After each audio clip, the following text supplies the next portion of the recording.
Hey guys, it's Rufus. Now, if you want to learn to play Maverick, it's not hard. There's just a few things you need to learn and a couple tips I've got to inform you of.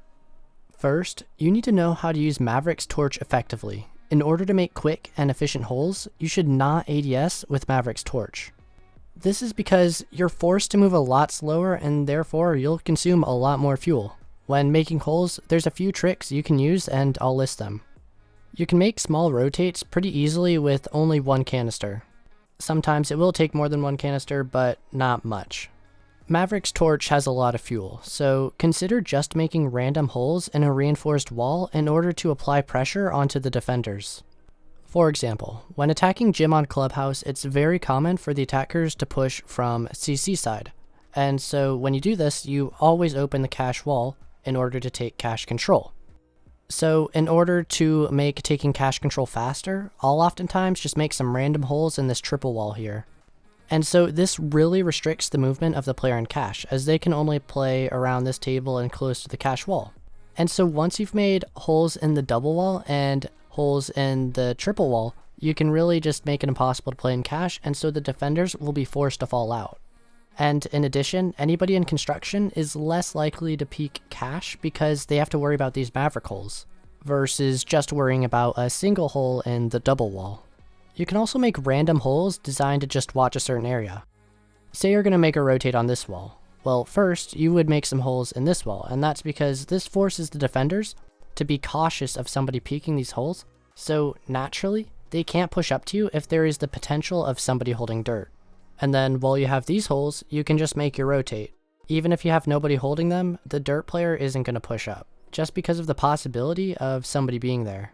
Another example is on Oregon. It's very common for a Maverick player to make some holes in this side of the wall, while they make a rotate on the other side.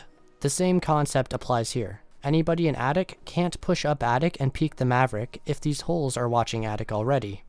Even if nobody's watching these holes, as a defender, you would never take the risk of pushing up if you believe there's the chance of somebody playing on those holes. Now, I'm going to talk about Maverick tricking. When Maverick tricking a wall, there are two ways to do it. You can make a line across the entire top and bottom of a reinforced panel. This makes the wall soft, and then you can breach it with whatever, although I suggest breaching before you actually have Maverick start opening the wall. What this does is it makes it so much easier for the Maverick to trick, as they'll be able to see much clearer and therefore be more efficient. Without any debris in the way, tricking is significantly easier. You'll never have to look at a piece of debris and wonder if that's a piece of reinforcement or just some soft wall. It also makes the wall open up immediately when the Maverick is done tricking. This makes it easier to recognize when the wall is actually opened, and so you can quickly and safely get away after Maverick tricking. The next way is less commonly used, but that's because this trick still isn't very old, although another reason it's not used a lot is because of its inconsistency. What you're doing is making a little hole at the top of the reinforcement, and another little hole at the bottom. You need to really pay attention to the top though, as you want to get rid of all the metal bits in this crevice. Once you do it successfully, almost the entire reinforcement dissipates. I've practiced this a bit, and I've noticed that it's really easy to perform when you can see the front part of the reinforcement. However, if you're trying to Maverick trick from the other side, it seems to never work. Maybe I'm just bad at it and don't truly understand how this type of Maverick tricking works, but from what I've experienced, it's very hard to tell what you're actually doing when you try to Maverick trick this way.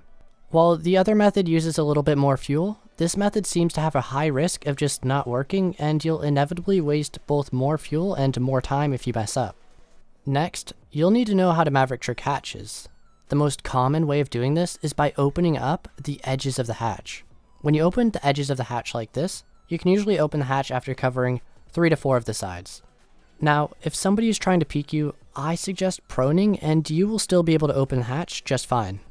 Lastly, when opening hatches, you need to be careful of somebody playing below the hatch with a nitro ready. Let me explain.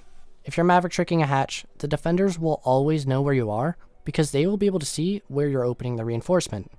Because of this, you can prepare a nitro, and when the hatch is opened, you just toss it in the direction of the Maverick player. This has only happened to me once, and it happened just the other day. I wanted to include it because it has got to be one of the biggest brain plays I've ever seen, but on the other hand, if somebody was peeking through these holes, it wouldn't have worked. However, you can pair this strategy with Valkyrie, and if you notice that Maverick is tricking a hatch by himself, then this is the right time to get a Nitro ready. Now, if you want to follow my Twitter, Discord server, or Patreon, link will be in the description below, but that's all to say for this video, and if you learned something, give the video a like, and if you want to see more content like this, then subscribe. Toodles!